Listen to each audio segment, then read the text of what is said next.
Hello students. आज का lecture है तो बहुत ही सिंपल, पर क्योंकि ये +1 में तुम लोग हो तो तुम लोगों के लिए समझना बहुत ज़रूरी है। इसलिए ट्राई करूँगी मैं कि इजी वे में समझाने की। फिर भी तुम लोगों को कोई प्रॉब्लम होगी तो तुम लोग मुझे कमेंट सेक्शन में बता सकते हो। पर लेक्चर समझने से पहले लाइक, शेयर और सब्सक्राइब कर दीजिए। वीडियो इस चैनल को सब्सक्राइब कर लीजिए, ठीक है, और शेयर कर दीजिए। तो सबसे पहले हम सीखेंगे एटम्स एंड मॉलिक्यूल्स। अब एटम्स और मॉलिक्यूल्स क्या है, इसको समझने के लिए ना देखो, अब तुम लोग 9th 10th में थोड़ी बहुत केमिस्ट्री तो पढ़ के आए हो। तो जो हाइड्रोजन है ना, ये अकेला पड़ा है। देखो H, मैंने हाइड्रोजन का सिंबल लिखा है H, मीन्स कि ये अकेला है, किसी के साथ कंबाइन नहीं किया हुआ, रिएक्ट नहीं किया हुआ। तो ये है एलिमेंट, ठीक है। जब दो एलिमेंट मिलके कोई न्यू चीज़ बना देते हैं, यहाँ पे रिएक्शन हो गया, हाइड्रोजन और ऑक्सीजन मिल गए हैं, तो इनको हम बोलते हैं कंपाउंड्स, ठीक है। अब देखो, एटम क्या है, एलिमेंट का स्मॉलेस्ट पार्टिकल। जैसे हाइड्रोजन है ना, तो इसमें एक hydrogen, smallest particle of element which may or may not have independent existence. इसका क्या मतलब है, which may or may not have independent existence. जैसे ऑक्सीजन, ऑक्सीजन का हमें पता है सिंबल क्या होता है, ओ। पर हमें पता है, तुम लोगों को शायद पता होगा कि ऑक्सीजन एस ओ नहीं एग्जिस्ट करती, O2 एग्जिस्ट करती है। O2 इज स्टेबल फॉर्म, तो O की इंडिपेंडेंट एग्जिस्टेंस है नहीं, बट इसका एटम तो यही है ना O। तो smallest particle of element which may or may not have independent existence. Molecule क्या होता है, सेम वैसे, एटम एलिमेंट का स्मॉलेस्ट पार्टिकल, मॉलिक्यूल कंपाउंड का, सब्सटेंस का स्मॉलेस्ट पार्टिकल, कंपाउंड का स्मॉलेस्ट पार्टिकल, उसे हम बोलते हैं मॉलिक्यूल। अब जो मॉलिक्यूल है ये दो टाइप्स के होते हैं, होमो atomic and hetero atomic. Homo atomic molecules, homo means की सेम, जो सेम एटम से बने हैं, जैसे कि H2 दो हाइड्रोजन सेम है ना, O2 दोनों ही ऑक्सीजन है, N2 दोनों ही नाइट्रोजन है, so made up of same element. Hetero atomic जो कि डिफरेंट एलिमेंट से बने हैं, water H2O, HCl, NH3, these are made up of atoms of different element। तो ये है हेट्रो एटॉमिक मॉलिक्यूल्स। उसके बाद बात आती है एटॉमिक एंड मॉलिक्यूलर मासेस की। एक एटम का जितना, देखो पहली बात, एक एलिमेंट है ना, उसके जितने भी एटम्स हैं सबका मास सेम होगा। All atoms of an element have same masses, यानी कि हाइड्रोजन एक, ये एक एटम है, ये दूसरा, ये तीसरा, तो सबका मास सेम होगा। तो मुझे एक हाइड्रोजन का मास पता है तो वो सबके लिए ही अप्लाई हो जाएगा, ठीक है। All atoms of element have same masses, ठीक है। अब ऑक्सीजन का 16 है, तो यहाँ पे भी ऑक्सीजन का 16 है। एक ऑक्सीजन का 16 यानी कि O2 का मास कितना हो जाएगा, दो ऑक्सीजन है, 2 × 16 एंड SO2। यहाँ पे भी ऑक्सीजन, वन ऑक्सीजन का वेट 16 ही लेना है। तो चाहे एलिमेंट अकेला पड़ा है, किसी का कंबाइन है, जो कुछ भी है, पर ऑल एटम्स, सब एटम्स का मास हमेशा सेम होगा, ठीक है। तो हमें, हमारी थोड़ी कन्फ्यूज़न कम हो जाती है, हम एक एटम के लिए एक ही वैल्यू याद करनी है, क्योंकि उसका मास तो हर जगह ही सेम रहना है, चाहे वो कंबाइंड है या अकेला पड़ा है, उसका मास हमेशा सेम रहना है। तो उसको हम, जो मास ऑफ वन एटम, उसको हम बोलते हैं एटॉमिक मास, ठीक है। एक एटम के मास को हम बोलते हैं एटॉमिक मास। अब देखो, एटॉमिक मास को डिफाइन करने के लिए कुछ यूनिट्स चाहिए। एक्चुअली होता क्या है, जो एटम मॉलिक्यूल्स है ना, ये बहुत ही छोटे पार्टिकल्स हैं। इनका वेट, अब मैंने अपना वेट बताना हो, मैं बोल दूँगी कि मेरा वेट 65 kg है, किलोग्राम है। पर एटम तो बहुत ही छोटा है, किलोग्राम में तो उसका वेट होगा ही नहीं बेचारे का, बहुत ही निग्लिजिबल होगा। तो हमें यार लिए प्रॉब्लम हो जाती है। तो हम कोई ऐसा यूनिट बनाना चाहते हैं जो कि एटम के वे, जिसमें जो एटम का वेट है, एटॉमिक वेट है, वो सिग्निफिकेंट रहे वैल्यू उसकी। तो उसके लिए एक यूनिट डिसाइड किया गया, ये वाले यूनिट्स है उसके, atomic mass unit, one and the same thing, सबकी नाम सेम ही है, मीनिंग सेम ही है। एटॉमिक मास यूनिट, यूनिफिल्ड मास, डाल्टन, ठीक है। ये सारे हम जनरली AMU ऐसे लिखते हैं और U लिखा होता है, एटॉमिक मास यूनिट और यूनिफिल्ड मास, ठीक है। तो ऐसे हम करते हैं। अब इनका मतलब क्या है, AMU, 1 AMU मतलब कि एक एटम का जो मास है। अब जैसे कि अब किलोग्राम को, हर चीज़ 1 AMU को डिफाइन करने के लिए ना, हम क्या किया गया, कुछ डिसाइड करना पड़ा। अब 1 एम कितना लेना है, जैसे हमें पता है 1 किलोग्राम, जैसे हम शॉप पे जाते हैं ना, हम बोलते हैं 1 किलो चावल दे दो, वो क्या करते हैं ऐसे बैलेंस के एक तरफ 1 किलोग्राम का स्टोन रख देते हैं और चावल डालते हैं, जब इक्वल हो जाता है तो हमें पता है 1 किलो चावल हो गया। तो ये एक रेफरेंस है, ये स्टोन एक रेफरेंस है। तो एएमयू को भी ऐसे कुछ डिफाइन करना पड़ेगा ना कि इतना वेट जी एएमयू के इक्वल है। तो उसके लिए क्या किया गया, कार्बन एटम को चूज किया गया। उस टाइम पे कार्बन एटम को चूज किया गया, कार्बन का आइसोटोप्स होते हैं, C12 आइसोटोप को चूज किया गया। अब C12 आइसोटोप का सिर्फ मेरे पास समझने की कोशिश करना, C12 आइसोटोप मतलब कार्बन के एक एटम का जितना वेट था ना, एक एटम ऑफ कार्बन, उस वेट को 12 एएमयू के इक्वल लिया गया। ऐसे एएमयू को डिफाइन किया गया, एक एटम कार्बन को 12 एएमयू के इक्वल लिया गया उस टाइम पे, ठीक है, जब वेट डिसाइड करना था। ओके, तो 1 एएमयू अगर हमने डेफिनेशन देनी हो कि एक एएमयू होता कितना है, quantity of mass equal to 1/12 of mass of C, mass of carbon, ठीक है, क्योंकि एक कार्बन का मास को हमने 12 बोल दिया, तो 1/12 से कर दो, वो 1 एएमयू हो गया ना। तो 1 एएमयू क्या हो गया, quantity of mass equal to 1/12 of the mass of an atom of carbon, C12 isotope, ठीक है। तो यानी कि 1 एएमयू हो गया 1/12 of the mass of 1 carbon atom. तो अगर मैंने इसको ग्राम में चेंज करना हो ना, तो मुझे हम उस टाइम पे क्या किया, साइंटिस्ट ने क्या किया कि एक कार्बन एटम का मास डिटरमाइन कर लिया एक्सपेरिमेंटली, ये फाइंड कर लिया एक्सपेरिमेंटली, कुछ कैलकुलेशन है, ये एक्सपेरिमेंटली देखा गया कितना आता है, इतनी वैल्यू आती है। तो 1 एएमयू की वैल्यू यहाँ पे ये वैल्यू पुट करके 1 एएमयू इक्वल टू इतने ग्राम्स आ गया, 1.66 इंटू 10⁻⁻24 ग्राम, ठीक है। तो अब मैंने हर एटम का मास ना एएमयू में निकालना है, तो मैं हर एटम का मास निकाल लूँगी एक्सपेरिमेंटली, इससे डिवाइड कर दूँगी, एएमयू में आ जाएगा। जैसे कि मास of an atom of hydrogen, एक एटम हाइड्रोजन का मास एक्सपेरिमेंटली इतना निकाला गया, इतने ग्राम, इसको एएमयू में कन्वर्ट करना था, देखो 1 एएमयू इक्वल टू इतने ग्राम, ठीक है, और इतने gram is equal to 1 AMU, तो इतने ग्राम कितने एएमयू के इक्वल आ जाएगा, वो निकाल लो, दिस डिवाइडेड बाय 1.6606056 10⁻⁻24, ये आ गया 1.008 एएमयू। तो एक लकीली हम लोगों को ये ग्राम्स में वेट याद करने की ज़रूरत नहीं होती है, हमें एएमयू में वेट, क्योंकि वो इजी वैल्यूज, सिंपल वैल्यूज होती हैं, जैसे हाइड्रोजन का 1 एएमयू, हीलियम का 4 एएमयू, कार्बन का 12 एएमयू, सोडियम का 23 एएमयू, मैग्नीशियम का 24, हमें ये वैल्यू पता होनी चाहिए। ये भी अभी तुम लोगों के लेवल तक ये भी शायद उसमें न्यूमेरिकल्स में दी गई होती है, प्रॉब्लम्स में दी गई होती हैं, लेकिन कुछ कुछ सिंपल की तो तुम याद रख सकते हो, हाइड्रोजन 1 एएमयू, कार्बन 12 एएमयू, तो ऐसे तुम लोग याद रख सकते हो, ठीक है। तो देखो फिर से मैं एक बार रिवाइज कर दूँ, 1 एएमयू क्या होता है, मतलब मास ऑफ कार्बन 12 एएमयू, ये याद रखना। तो 1 AMU 1/12 into mass of carbon, और 1 एएमयू है यूनिट एटॉमिक वेट के।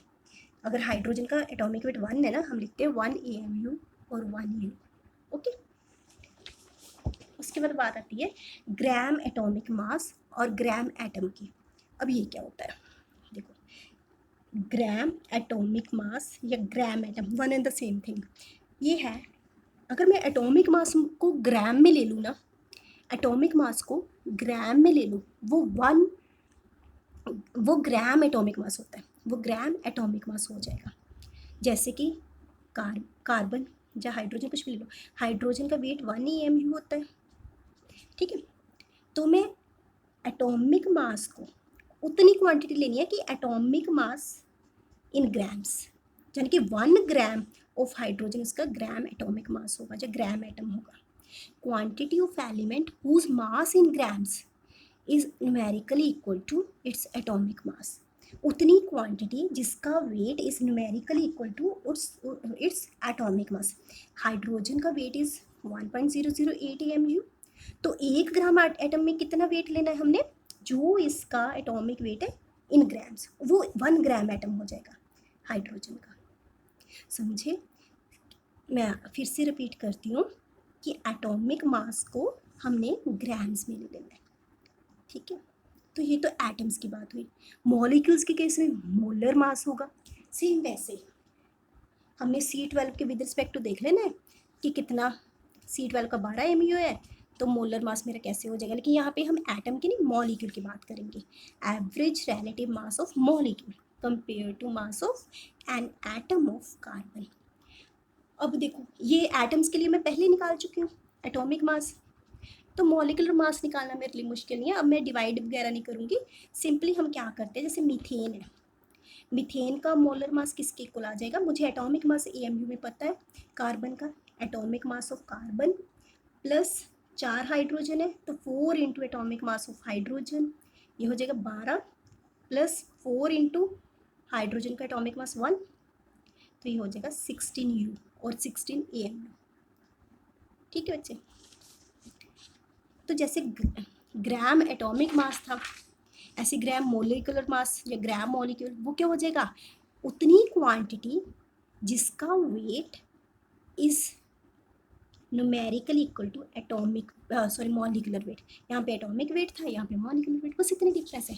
जैसे कि हम CH4 की बात कर लें, इसका वेट 16 है ना, तो 1 ग्राम मॉलिक्यूल मीथेन का कितना आ जाएगा, 16 ग्राम, जिसका weight numerically equal to atomic weight उतने, ठीक है, उसको हम बोलेंगे gram molecule. Quantity of substance whose mass in grams is numerically equal to its molar mass। अब फिर न्यूमेरिकल करके देख लेते हैं हम। Calculate mass of 2.5 gram molecule of H2S। ठीक है, अब H2S है, देखो अगर H2S है ना, H2S का मोलर मास सबसे पहले निकालना पड़ेगा। मोलर मास हमारा आ जाता है 2 इंटू 1, ऐसे निकाल लेते हैं हम फॉर्मूला से। हाइड्रोजन का मुझे पता है 1 होता है, सल्फर का 32 होता है, ये आ गया 34 AMU। तो मैंने ग्राम मॉलिक्यूल, फिर इसका मतलब 1 ग्राम मॉलिक्यूल मुझे पता है क्या होगा, 1 ग्राम मॉलिक्यूल क्या होगा, जिसका वेट इन ग्राम्स, जो एटॉमिक वेट न्यूमेरिकली उसको ग्राम्स में ले लेना है। 34, 1 ग्राम मॉलिक्यूल मीन्स कि 34 ग्राम। तो मैंने कितने का मास निकाला है, 2.5 gram molecule. 1 gram molecule is equal to 34 gram. तो 2.5 किसके इक्वलेंट आ जाएगा, 34 इंटू 2.5, 85 ग्राम। समझे? 1 ग्राम मॉलिक्यूल का मतलब कि 1 ग्राम मॉलिक्यूल का मास कितना लेना है, उसका जो एटॉमिक मास है इन ग्राम्स, ग्राम कर देना बस। जैसे H2S का एटॉमिक मॉलिक्यूलर मास 34 है, तो 34 ग्राम मतलब कि 1 ग्राम मॉलिक्यूल। 2.5 ग्राम मॉलिक्यूल का निकाल लो मल्टीप्लाई करके, सिंपल, ये और क्लियर हो जाएगा। जैसे calculate number of gram atoms in 69.6 gram of iron, इसका एटॉमिक मास इतना होता है 55.8। इसका मतलब 1 ग्राम एटम का मतलब क्या है, एटॉमिक मास इन ग्राम। ठीक है, 1 ग्राम एटम का मतलब क्या है, एटॉमिक मास इन ग्राम। मैंने ग्राम एटम्स निकालने हैं इतने ग्राम में, तो 55.8 gram is equal to 1 gram atom. 669.6 gram will be equal to 1/55.8 into 669.6, 12 gram atom. ऐसे हम निकालेंगे। बस इतना याद रखना है कि 1 ग्राम एटम मीन्स कि जो एटॉमिक वेट है इन ग्राम्स, 1 ग्राम मॉलिक्यूल जो मॉलिक्यूलर वेट है इन ग्राम्स। ये बात क्लियर होनी चाहिए। उसके बाद मोल कंसेप्ट। मोल कंसेप्ट में तुम लोगों को याद रखना है कि 1 मोल में कितने पार्टिकल्स होते हैं, 6.022 इंटू 10⁻23 पार्टिकल्स। ठीक है, 1 मोल का मतलब इतने एटम्स, इतने अगर एलिमेंट है तो एटम्स, अगर मॉलिक्यूल है तो मॉलिक्यूल्स, अगर एप्पल्स हैं तो एप्पल्स, मतलब पार्टिकल, जो भी मैं चीज़ कंसिडर कर रही हूँ उसके पार्टिकल्स। ठीक है, 1 मोल मीन्स कि इतने पार्टिकल्स, इसको हम बोलते हैं एवोगैड्रो नंबर, 6.022 इंटू 10⁻23। ठीक है, ये कोई भी एंटिटी, पार्टिकल मीन्स कि any entity, ion, molecule, atom, electrons etcetera. ठीक है, अब देखो सिर्फ समझने की बात करना, सिर्फ समझने की ट्राई करना। 1 मोल का जो वेट है ना, ग्राम मोलर मास के इक्वल होता है। ठीक है, 1 मोल मीन्स कि मोलर मास इन ग्राम्स। जैसे कि 12 ग्राम ऑफ ये जो लिया है मैंने, सॉरी, इसका एटॉमिक मास 55.8 है ना, तो 55.8 gram molar mass in grams it is equal to 1 mole. ठीक है, याद रखना। तो 1 मोल का वेट कितना आ जाएगा, 55.8 ग्राम। 1 मोल मीन्स की ग्राम मोलर मास और gram atomic mass in case of element. तो 1 मोल देखो किस किस के इक्वल आ गया, एक एवोगाड्रो नंबर ऑफ पार्टिकल। अगर पार्टिकल के टर्म में निकालना है हमने कुछ प्रॉब्लम, तो पार्टिकल्स इतने, वरना ग्राम मोलर मास अगर कंपाउंड है, ग्राम एटॉमिक मास अगर एलिमेंट है। ऑल्सो किसी गैस के लिए 1 मोल, हर गैस का 1 मोल ऑक्यूपाई करता है वॉल्यूम 22.4 लीटर। गैस कोई भी हो, चाहे मैं नाइट्रोजन ले लूँ, हाइड्रोजन ले लूँ, ऑक्सीजन, कोई भी गैस है, उसका 1 मोल का वॉल्यूम हमेशा इतना होगा 22.4 एट एनटीपी। ठीक है, हमेशा इतना वॉल्यूम होगा 22.4 लीटर। तो अब हम न्यूमेरिकल्स कर लेते हैं। देखो न्यूमेरिकल से तुम लोगों को ज़्यादा क्लियर हो जाएगा। यानी कि देखो कार्बन है, 1 मोल का मतलब इतने एटम्स ऑफ कार्बन, या फिर इसका जो वेट है, इसका एटॉमिक वेट है 12 AMU, तो 12 ग्राम, एक ही चीज़ है। तो न्यूमेरिकल देखो, calculate number of moles in 7.85 gram of iron, atomic weight इतना है। ठीक है, नंबर ऑफ मोल्स निकालने हैं। तो मुझे पता है एटॉमिक वेट इतना है, मीन्स कि 55.8 ग्राम एटम 1 मोल, 55.8 ग्राम 1 मोल। तो 7.85 में कितने आ जाएंगे, निकाल लो, 1/55.8 इंटू 7.85, ये आ जाएगा 0.141 मोल। ठीक है, यानी कि नंबर ऑफ मोल्स कैसे निकालूंगी मैं, देखो कैसे निकालना है। नंबर ऑफ मोल्स मीन्स की वेट। ठीक है, यहाँ से फॉर्मूला बन गया। देखो मोलिकुलर वेट जो है उसका मतलब क्या है, 1 मोल। मोलिकुलर वेट इन ग्राम्स, उसका मतलब क्या है, 1 मोल, 1 मोल। तो जो जिस वेट में मुझे निकालना है उसमें नंबर ऑफ मोल्स क्या आ जाएंगे, 1 molecular weight into given weight. तो नंबर ऑफ मोल्स निकालने के लिए हम डायरेक्ट फार्मूला यूज़ कर लेते हैं, वेट अपॉन मोलिकुलर वेट। जितना वेट दिया है अपॉन मोलिकुलर वेट, वो उसके नंबर ऑफ मोल्स आ गए। सीधा फार्मूला में भी पुट कर सकते हो। ठीक है बच्चे, इसी में उस फिर सेम वैसे calculate number of moles in 1.46 metric tons of aluminium. अब मीट्रिक टन्स मीन्स की 10⁻³ kg। एल्यूमिनियम का एटॉमिक वेट होता है 27। इसका मतलब क्या है, 27 ग्राम मीन्स की 1 मोल। यही मतलब है ना, हम बार बार यही करके आए हैं। 1 मोल मीन्स की जितना उसका एटॉमिक वेट है इन ग्राम्स, 1 ग्राम एटम। ठीक है, तो 27 ग्राम मीन्स की 1 मोल। नंबर ऑफ मोल्स निकालने, हमने कहा weight upon mole, atomic weight और मॉलिकुलर वेट। तो 27 तो हमारे पास है एटॉमिक वेट, ऊपर वेट कितना लेना है, 1.46 मीट्रिक टन्स। अब मीट्रिक टन्स मीन्स की 10⁻³ किलोग्राम्स।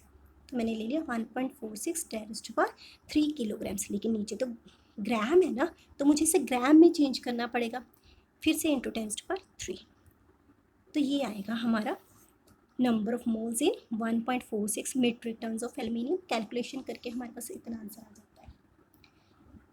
नेक्स्ट है calculate number of atoms in 52 mole of argon. अब देखो 52 मोल, यहाँ पे कुछ नहीं, 52 मोल ऑफ आर्गन सिंपल है। 1 मोल नंबर ऑफ एटम्स निकालने ना, 1 मोल मीन्स की इतने एटम्स, एवोगाड्रो नंबर 52 मोल में निकाल लो इंटू 52। मुझे लगता है ये तो सिंपल ही है तुम लोगों के लिए। तो देखो next is calculate number of atoms in 52 U of helium. अब U दिया है मीन्स की एटॉमिक मास, यानी कि ठीक है, तो हीलियम का एटॉमिक वेट हमें पता है क्या होता है, 4U। मीन्स कि 4U का एक एटम है। U है कि ग्राम है ये याद रखना। अगर U है तो एटम, ग्राम है, ठीक है, वो चीज़ तुम लोगों ने ध्यान रखनी है।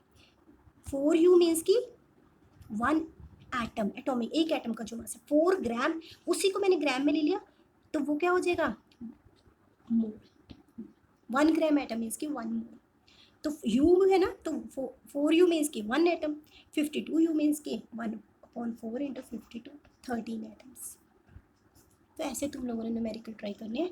मैं नेक्स्ट वीडियो में न्यूमेरिकल्स डालूंगी, NCERT की सारी प्रॉब्लम्स, तब तक तुम लोगों ने खुद भी ट्राई करनी है। ओके बच्चे, मैं फिर से बोल रही हूँ, like share and subscribe. Okay बच्चे, बाय।